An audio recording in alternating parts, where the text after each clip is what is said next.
Selamat malam dan selamat datang di pertunjukan pentas produksi Pada Suatu Hari karya Arifin C. Nur yang disutradarai oleh Ibu Awi, dipersembahkan oleh Teater Kelana SMK Negeri 3 Surakarta dengan pemain sebagai berikut: Lutfi sebagai kakek, Farah sebagai nenek, Alia sebagai Nita, Rizkia sebagai Novia, Naura sebagai Siti, Marvel sebagai Arba, Fadil sebagai Vito, Lucy dan Viola sebagai Meli dan Feli. Pemusik oleh Mas Bagus, Hanaya, Cindy, Naswa, Yuda, Graciela, Hanifah.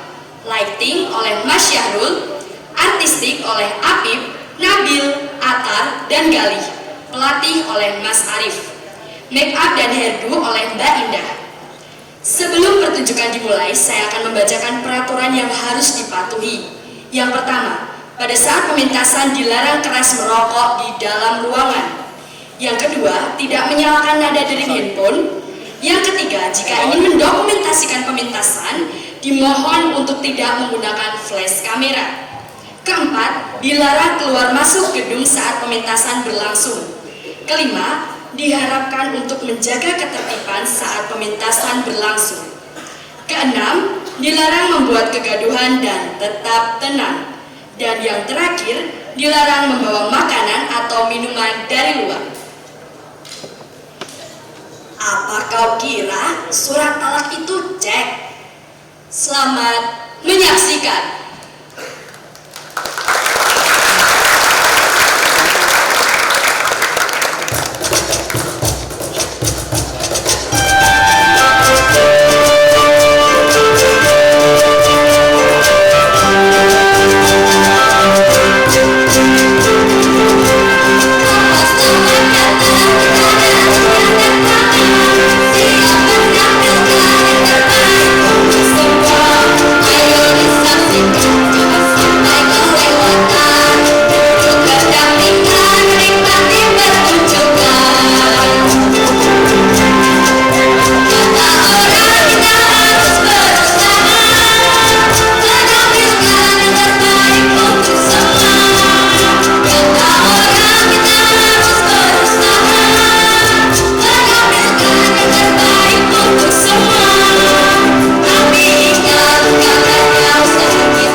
Mati pun saya tidak bahagia karena kau tidak mau menyanyi. Ini sih memang salah saya. Kalau sejak dulu kau mengerti bahwa saya sangat memainkan kau, kau pasti akan memaafkan segala macam ejek-ejekan saya. Oh Tuhan, saya kira saya akan mengembuskan nafas saya yang terakhir. Tak tahu kau sedang menyanyikan sebuah lagu di telinga saya. Saya mohon berhentilah kau berpikir mengenai hal itu. Demi saudara berhentilah. Hei, masih mau lagi setia saya.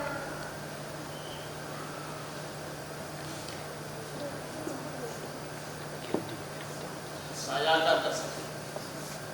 Tapi kalau kau mengucapkan janji, kau ingin menyanyi? Kapan?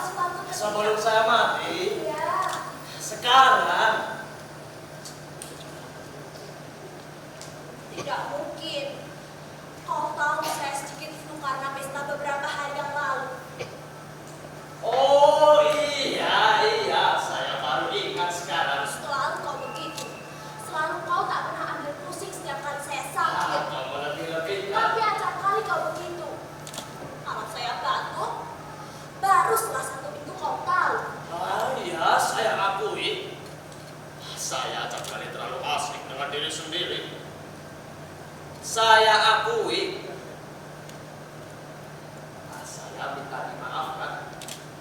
supaya surga saya tidak tertutup. Dan supaya kubur saya, Saya tidak mau memberi maaf kalau kau tidak mau berhenti mengikutinya persoalan kematian. maaf, tidak lagi. Sekarang saya akan memaafkan tapi dengan satu syarat. Apa? Kau harus menyanyi. Nah, kalau begitu kau tak saya maafkan. Dan surga saya. Mungkin tertutup. Baik saya akan menyanyi. Tapi separuh. Kalau terlalu lama, nanti saya batuk. Tidak satu lagu. Nanti batuk. Setiap kali kau bilang begitu. Padahal kau memang pandai menyanyi. Dan kau selalu menghabiskan sebuah lagu dengan sempurna tanpa batuk. Baiklah, satu lagu ya. Ayolah sayang. Lihat. Lihat. Para penonton sudah tidak sabar lagi menunggu sang penyanyi. Wah, para penonton tidak sabar menunggu sang penyanyi. Ya. Ayo, ayo.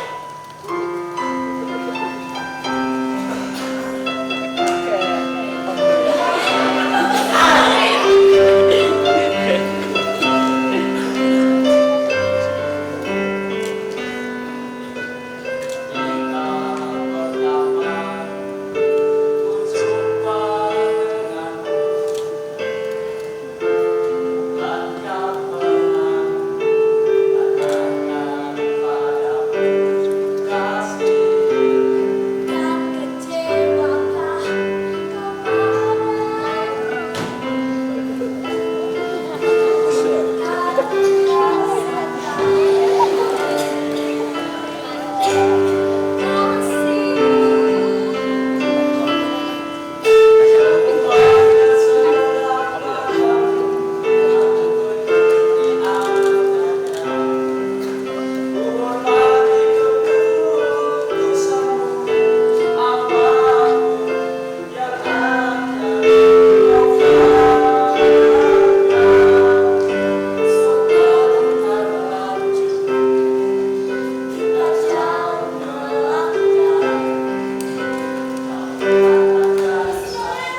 Ada apa? Ada tamu. Siapa? Nyonya Wenas, Nyonya. Janda itu. Tidak, suruh tunggu di luar. Baiknya.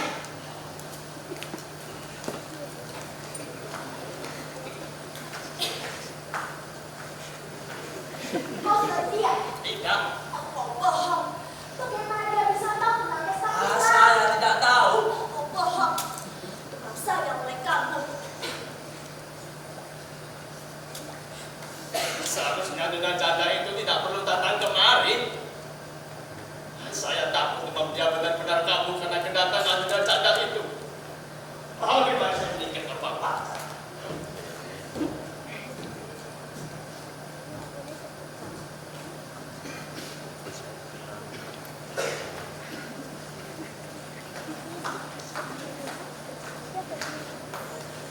Silahkan.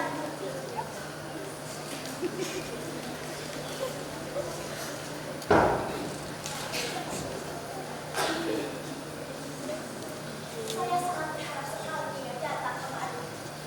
Saya dan suami saya juga heran. Mengapa Nina tidak datang kemudian? Kami sakit. Kami? Maksudnya? Maksud saya dan bisa yang sakit. Bisa? Anjing saya. Oh. Setiap kali saya sakit, anjing saya juga ikut sakit. Saya agak senang karena saya agak sembuh. Tetapi bisa agak parah sakitnya. Kasihan ya. Sayang, di mana kau? Tadi dia di sini. Sebentar ya Nyonya. Onda, di mana kau?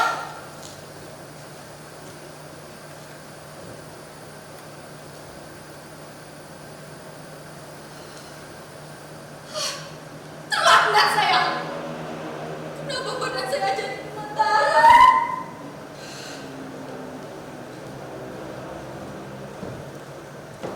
Permisi Nyonya. Minuman.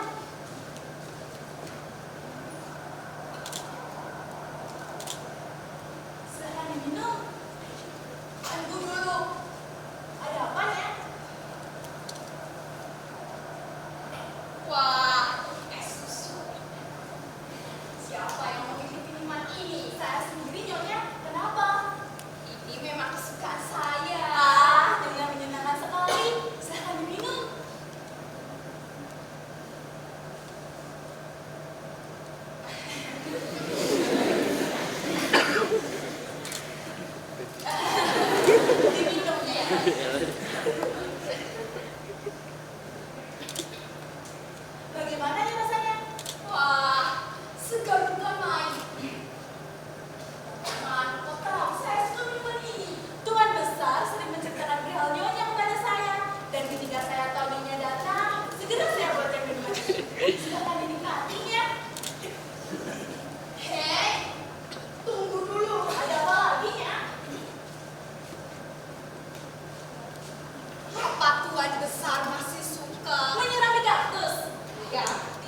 dan sore. Namun ketika malam hari secara diam-diam pohon besar juga suka menyirami kaktus dan ditaruh di dalam kaktus. Maaf ya, saya tulis di dalam.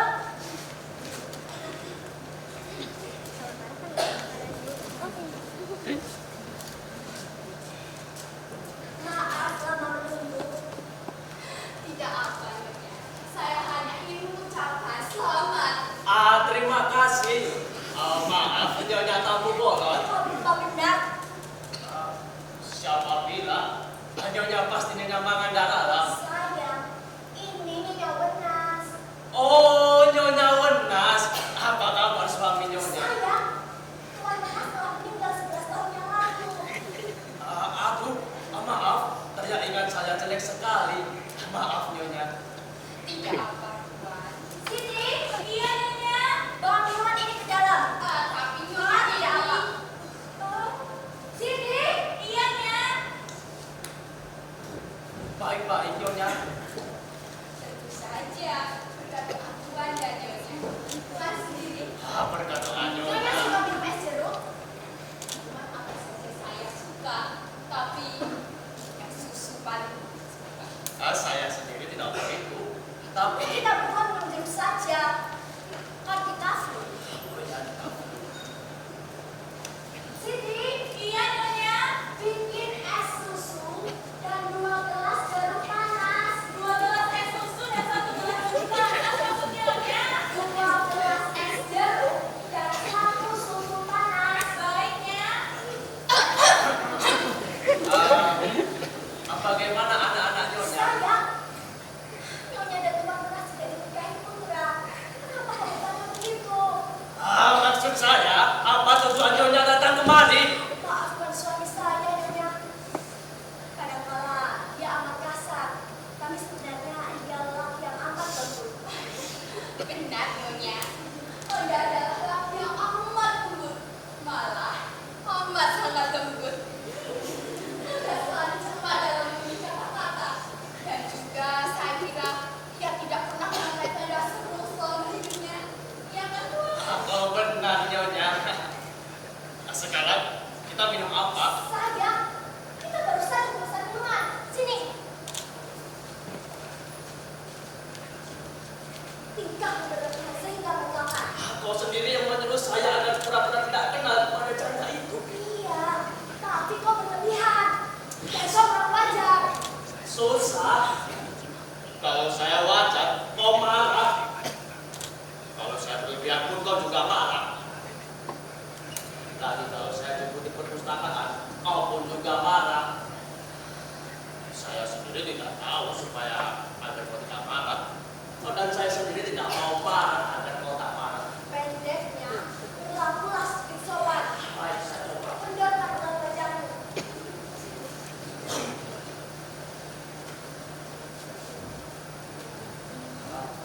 Cuaca sangat baik akhir-akhir ini. Di rumah Nyonya sering turun hujan. Iya, Tuan. Terutama belakangan ini memang musim hujan. Dan juga kalau sore. Seperti di rumah kita, tidak begitu saya. Tentu saja, kalau di rumah Nyonya Wenas hujan, rumah kita pun turun hujan. Sebab kita dan Nyonya satu kota. Bukan hanya satu kota, tapi satu kecamatan. Iya, kita satu kota, satu kecamatan pula. Tidak begitu Nyonya. Nyonya. Oh, Nyonya Wenas. Tidak begitu Nyonya. Iya, Tuan. Kita satu kota. Baik, untuk satu kota, mari kita minum. Silakan.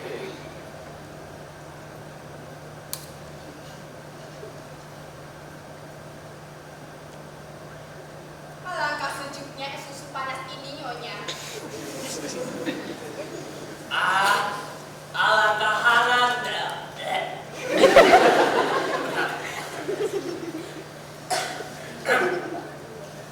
Alangkah hangatnya es jeruk ini. Terus terang, saya amat kagum pada Nyonya. Saya tidak pernah melihat Nyonya bertambah tua.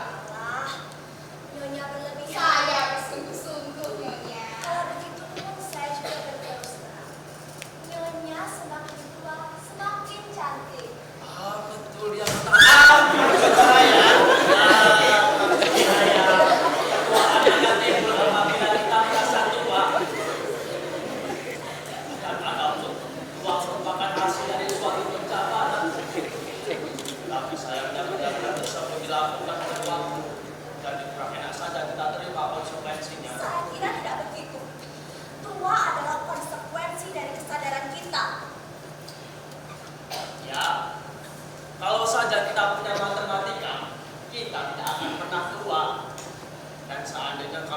tidak punya jam Nyonya, maka kita tidak akan pernah tua. Tapi Tuan, kita punya matahari. Itu susahnya. Itu sih takdir. Ya sudah, sekarang mari kita minum lagi. Seakan kita tidak punya matahari. Silakan.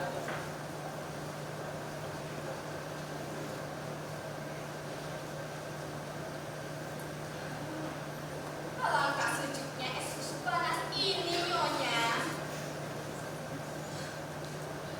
Alangkah hangatnya es jeruk ini. Tidak begitu saya.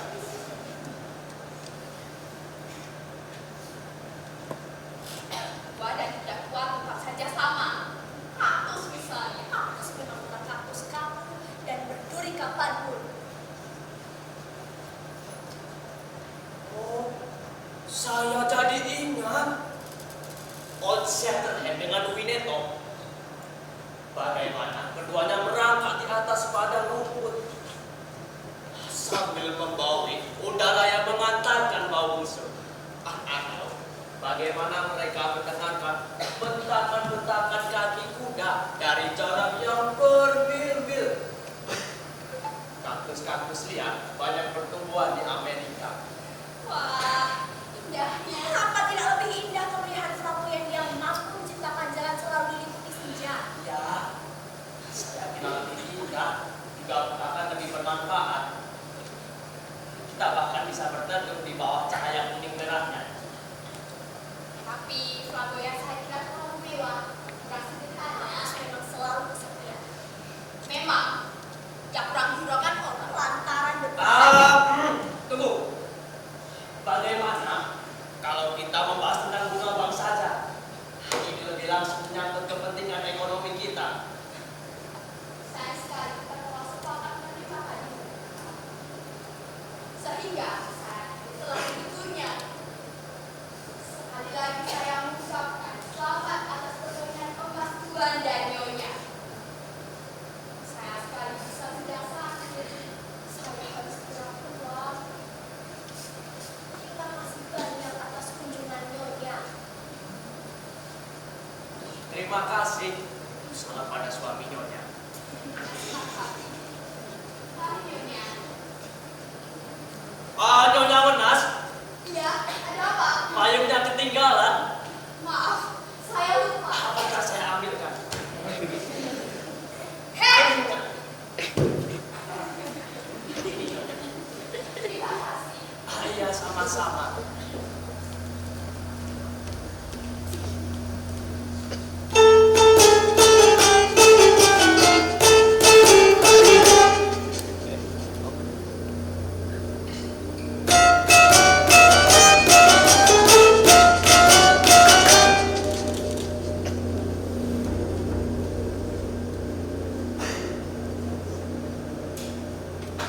Kenapa kau diam begitu? Diam saja. Kenapa kau begitu diam? Kau juga begitu? Kenapa? Kau juga kenapa?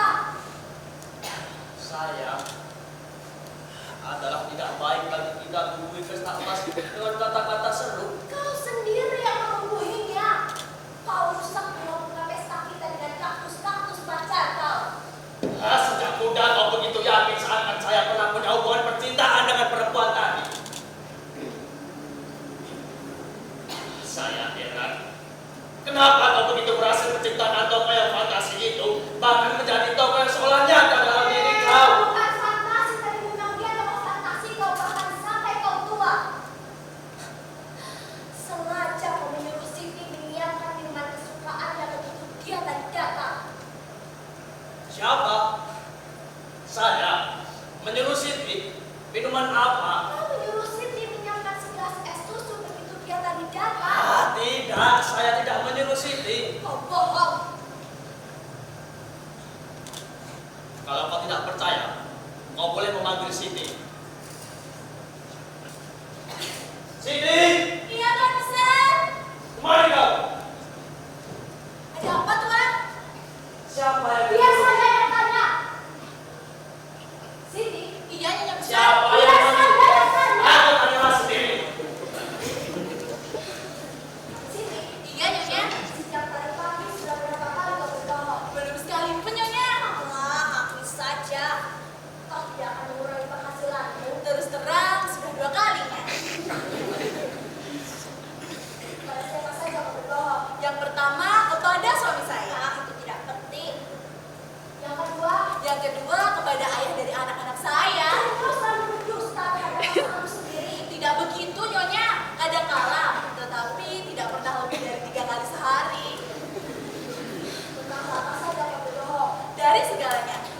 paling ringan sampai yang paling berat. Yang paling ringan misalnya, Pura-pura sakit, yang paling berat, soal sembahyang. tentang laki-laki. Itu taraf tengah-tengah Nyonya. Maafnya, menurut saya pertanyaan ini sudah sangat pribadi dan kurang sopan. Baik, sekarang kau aku saja. Siapa yang menyuruh kau menyiapkan segelas es susu begitu tamu tadi datang? Saya sendirinya, Kenapa harus es susu? saya tidak tahu, saya asal saja. Nyonya, seperti tamu-tamu sebelumnya, saya buatkan es sirup dan Nyonya hanya diam. Ada yang perlu saya kerjakan lagi ya? Pergi.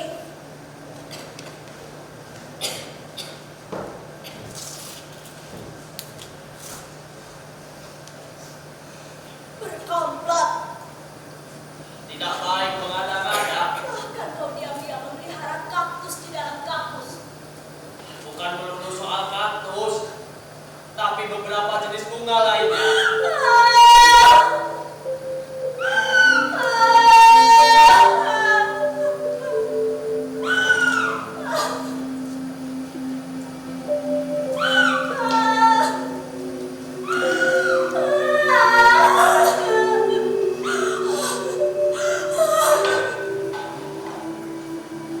Kenapa kamu menangis? Ayolah sayang, diamlah.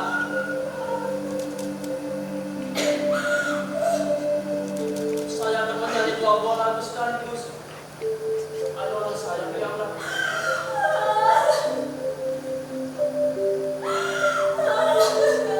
Lagi jangan terlalu keras kau menangis. Nanti kau batuk. Kalau batuk tenggorokan bisa luka dan suara bisa serak. Sayang, diamlah. Lagi apa kata anak-anak tinggal mereka datang. Ayolah, mohon diamlah. Anak bawa saya bacakan kitab-kitab suci. Dongeng, saya akan menceritakan kisah Nabi Nuh sedang melayani singa betina yang putih, sedangkan seekor kera sedang sakit influenza. Biar kau antar saya dari sini ke kamar. Saya tidak akan diam. Baik, baik. Saya tidak akan berbuat apa-apa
Sayang.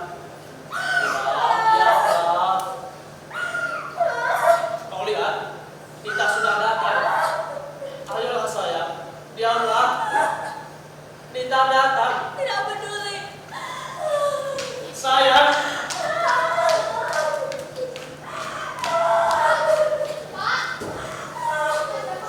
Kaktus dalam kaktus.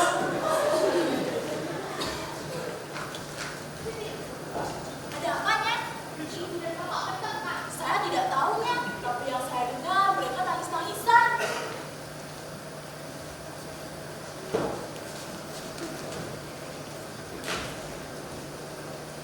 Dasar orang kaya. Tadi disuruh buatkan minuman. Tidak dihabiskan.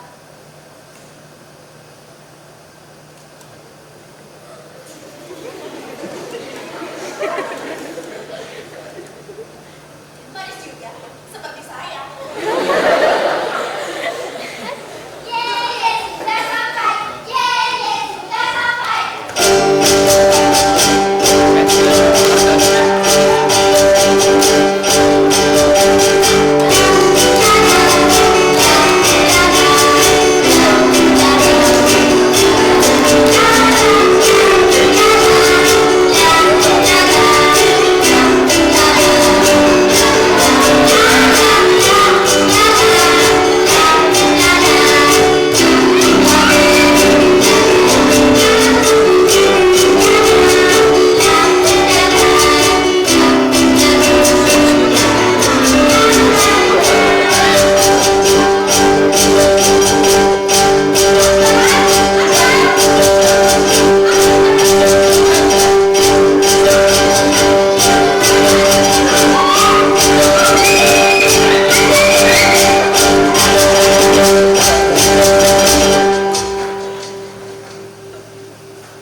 Lama-lama. Tapi kali ini saya kira yang terakhir. Dulu kau bilang juga begitu. Tapi Nita, kau seharusnya bisa menimbang betapa sakitnya perasaan saya melihat tingkah Vito terhadap pasiennya yang pura-pura sakit. Siapa lagi? Ici, anak Sunda itu, pacarnya waktu sekolah. Tapi kalau memang dia sakit, apa salahnya dia berobat ke suamimu? Saya yakin dia hanya pura-pura sakit.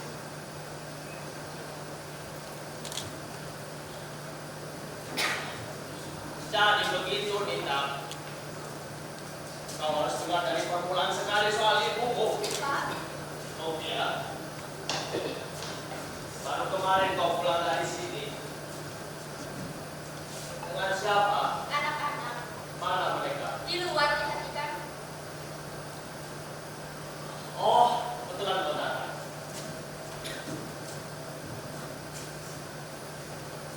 Jadi begini. Persoalan ini juga sangat urgent dan dapat mengakibatkan kesedihan yang berlarut-larut. Soal apa, Pak? Ibu Novia, ibu marah. Kenapa? Itulah, dengarkan saya. Jadi begini. Masalahnya sepele dan tidak bermutu.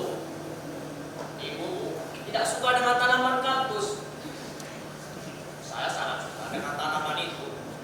Bahkan saya punya tanaman kaktus yang ditanam di dalam kaktus. Ibuku marah-marah. Bapak tidak mau mengalah. Selama hidup saya terus-terusan mengalah dan terus kalah malah. Buang saja kaktus itu. Soalnya bukan kaktus. Soalnya ibu cemburu padanya Wenas. Ya, begitulah kalau kata nenek alih-alih. Ibu cemburu dan minta cerai. Minta cerai. Minta cerai. Ibu, Ya, seperti kau sekarang. Apa? Seperti kau Lovia. Ada apa? Kau juga sedang ingin minta cerai? Dari siapa? Dari siapa lagi, Pak? Dari suaminya, Vito. Novia.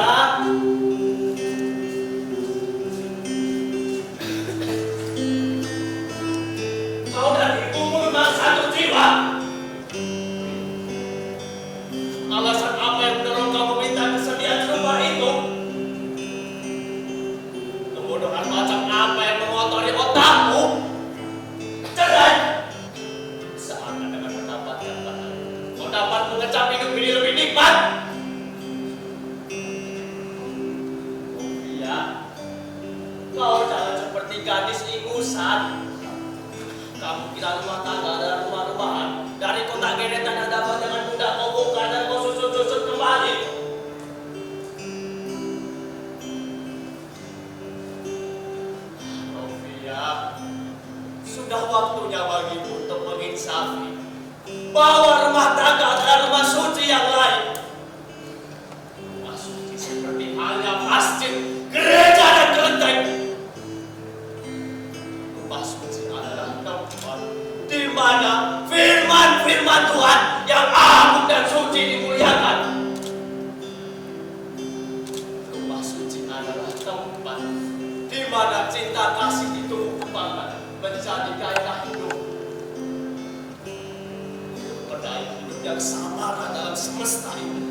jangan main-main.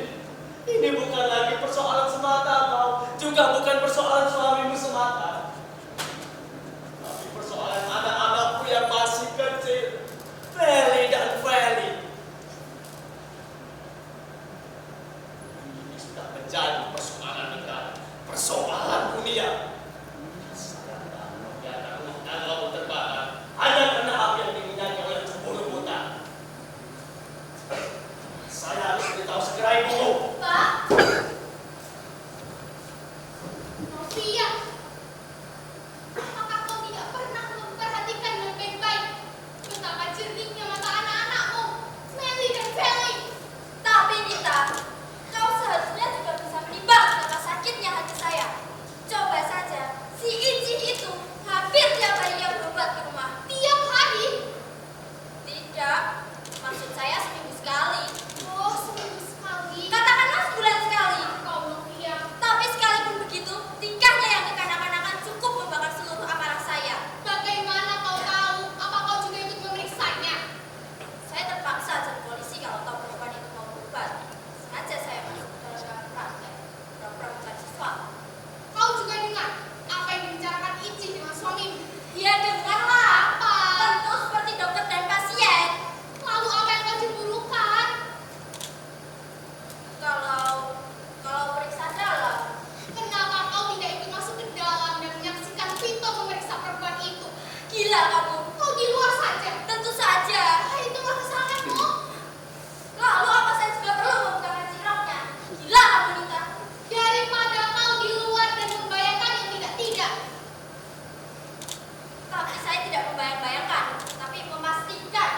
Novia, kau betul-betul diliputi kemarahan. Sudah banyak kata yang kau ucapkan, tapi tidak ada satu kata-kata pun dapat menjelaskan kenapa kau minta cerai dengan suamimu. Kalau kau mau jujur, sebenarnya kau hanya digerakkan oleh perasaan kamu sendiri. Coba, kau bisa saja cemburu oleh Ici. Lalu kenapa dengan perempuan-perempuan lain, gadis-gadis lain yang sama halnya berobat ke suamimu? Apa kau kira semua perempuan binal seperti si Sundal itu? Kalaupun begitu, saya pasti akan cemburu sebesar-besarnya terhadap semua perempuan di dunia ini. Tapi saya kira kau pun yakin Nita, tidak semua perempuan punya leher selenggak-lenggok seperti leher Ici yang suka membeli leher suami orang lain. Ya, kau jangan suka membaca roman-roman seperti itu. Kau bisa bayangkan sendiri apa jadinya isi kepalamu dengan roman-roman seperti itu. Dengan membaca cerita-cerita cengeng seperti itu, kau sama dengan mengisi usus besarmu dengan minuman keras. Sekali-kali tentu saja boleh. Tapi kalau setiap hari kau minum arak, sama halnya memperpendek usiamu sendiri. Novia. Ibu yakin kau telah terpengaruh oleh roman-roman sampah itu. Sehingga hidup bagimu tak ubahnya seperti mainan peranan belaka. Bacalah Romeo Juliet. Bacalah tentang kesetiaan cinta. Dan singkirkan bacaan yang mengajarkan kebencian dan perceraian. Apa kau kira perceraian itu jalan suci? Apa kau kira kau akan menjadi pencinta yang jantan setelah kau berhasil bercerai dengan suamimu? Jangan kau sangka perasaan dan kecemburuanmu akan menuntun hidupmu ke arah yang lebih baik. Juga jangan lupakan Melly dan Feli. Hanya karena soal-soal cemburu, soal-soal roman picisan rumah tangga kau bongkar. Kenapa tidak kandang ayam saja yang kau bongkar? Novia, tidakkah satu kebaikan yang terselip dalam niatmu untuk bercerai dari suamimu? Lagi tidakkah kau dapat membayangkan kembali kebaikan-kebaikan suamimu seperti katamu dahulu? Ketika kau mendesak ibu agar menerima lamarannya. Tidak perlu kau bicara. Tidak perlu kau bicara, sebab kata-kata seru saja yang kau punya sekarang. Kau dalam keadaan marah. Dalam keadaan marah lebih baik orang lihat. Dan lebih baik lagi kalau kau mau mendengarkan saya. Saya kira juga begitu.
itu lebih baik. Cemburu itu suci. Hanya dengan modal itu kau mampu bercinta. Tapi Vito keterlaluan. Barangkali cemburu kau yang keterlaluan. Novia, cemburu pada salah seorang pasien Vito. Ya, rupanya kau belum menyadari bahwa usapan tangan seorang dokter adalah lembut dan suci. Seperti lembut usapan orang-orang suci atau bahkan nabi. Dokter-dokter bekerja atas tugas suci. Mereka lah yang berjuang dengan nyata agar kita bisa mengecap hidup ini bertambah baik. Mereka lah para dokter yang menghibur kita, menyembuhkan kita dari segala macam luka yang ditatahkan sangkala. Saya jadi terharu. Kasihan Vito, Anak sebaik itu dicurigai. seperti nabi-nabi yang diludahi oleh umatnya sendiri. Kejam, Novia. Sudah, Jangan. kau. Nyonya! Ada apa sih, Di? Melinya. Meli! Meli. Meli dan Melinya. Diculik, Nyonya! Bilang kamu, kau tahu di mana mereka? Ada pengalaman salah bilang, hati-hati. Dunia penuh culik. Kenapa kau nggak bengok? Cari! Tidak, telepon dulu. Telepon polisi. Panggil polisi. Sini! Panggil apa? Di sini, Dok. Kenapa kau diam saja? Saya di sini. Meli dan Meli hilang. Hilang. Meli kan diculik. Ayo cari, cepat cari.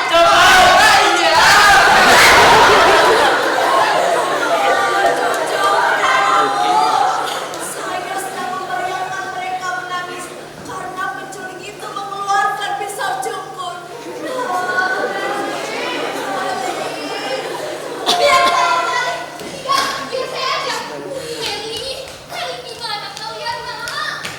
Meli, Meli. Anak-anakku. Saya yakin pisau cukur itu sudah menyentuh lehernya yang halus. Bagaimana Nita? Nita, bagaimana Nita? Nita? Nita! Bagaimana? Kalau Bapak sedang jalan cuma bilang, bahwa Meli dan Feli dibawa seorang laki-laki ke dalam mobil. Ayo cari polisi. Anda! Antar saya ke kantor polisi sekarang! Sekarang!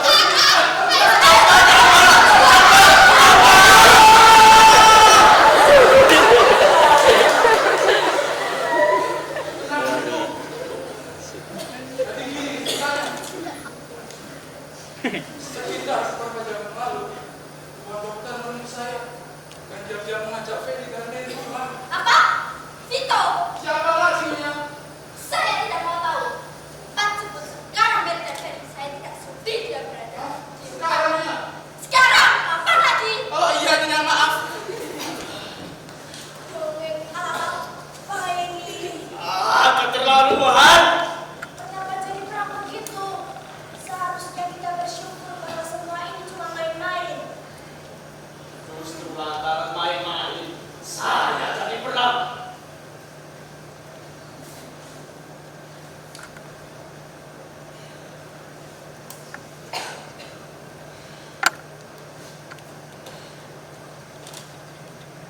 Lalu apa kau berharap semua ini sungguh-sungguh? Apa kau berharap agar Meli dan Feli diculik?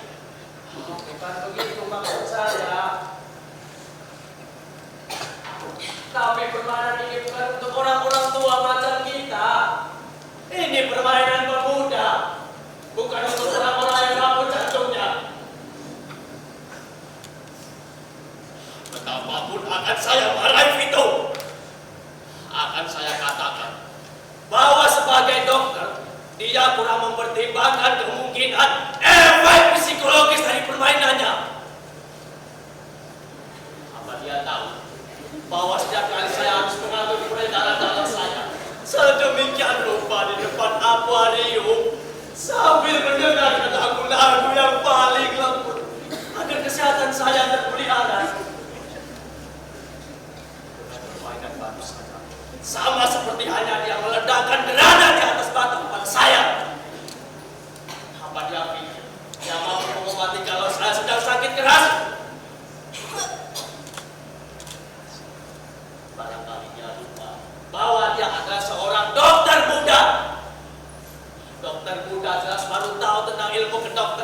dirinya. Untuk itu ia perlu bergaul dengan alam. Agar tinggal. Vito!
Kami dari Teater Kanang mengucapkan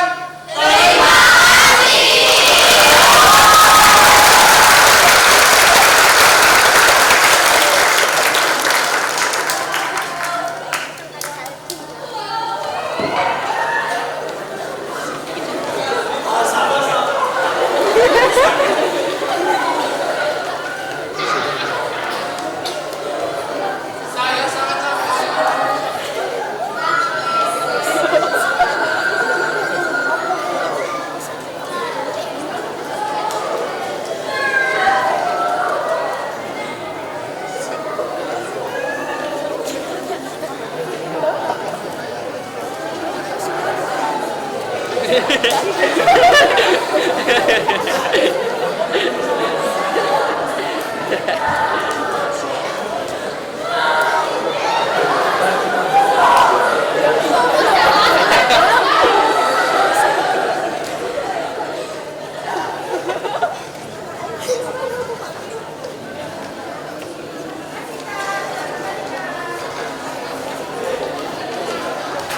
Enggak.